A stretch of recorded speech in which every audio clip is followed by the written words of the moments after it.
આજે સુરત શહેર આમ આદમી પાર્ટી સંગઠન દ્વારા અમે કલેક્ટરશ્રીને આવેદન આપવા માટે આવ્યા છીએ કે જે કેન્દ્ર સરકાર દ્વારા જે રાંધણ ગેસના ભાવમાં જે 50 રૂપિયાનો જે વધારો કરવામાં આવ્યો છે તાત્કાલિક ધોરણે પાછો ખેંચવામાં આવે।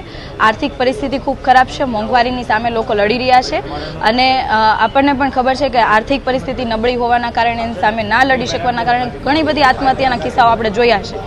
તો આની સામે સરકારે સહકાર આપવાના બદલે, સહયોગ આપવાના બદલે આવી રીતના ભાવ વધારો કરીને લોકોની મજાક બનાવી રહ્યા છે। જે સમયે ભાજપની સરકાર નહોતી ત્યારે આ જ ભાજપના નેતાઓ વચનો આપતા હતા, વાયદાઓ આપતા હતા કે અમારી સરકાર બનશે તો અમે ભાવ ઘટાડો કરીશું। આજે ડબલ કરતાં પણ વધારે ગેસના બાટલાનો ભાવ થઈ ગયો છે તો આ ભાજપના નેતાઓ કેમ ચૂપ છે? કેમ મહિલા મોરચો ચૂપ છે? આજે અમે માંગ કરીએ છીએ કે તમે બોલી ન શકો તો કાંઈ નહીં, પરંતુ અત્યારે સરકાર તમારી છે તો ભાવનો ઘટાડો તો કરો, લોકોને થોડીક તો મદદે આવો। જ્યારે ચૂંટણી આવે છે ત્યારે ચૂંટણી ઢંઢેરામાં તમે 500 રૂપિયાના સિલિન્ડર આપવાની વાત કરો છો, મફતમાં તહેવારે મફતમાં આપવાની વાત કરો છો, પરંતુ જેવી ચૂંટણી જાય એટલે તરત જ તમે તમારો રંગ અને તમે તમારી લાયકાત બતાવી દેતા હોય છે, અસલિયત બતાવી દેતા હોય છે।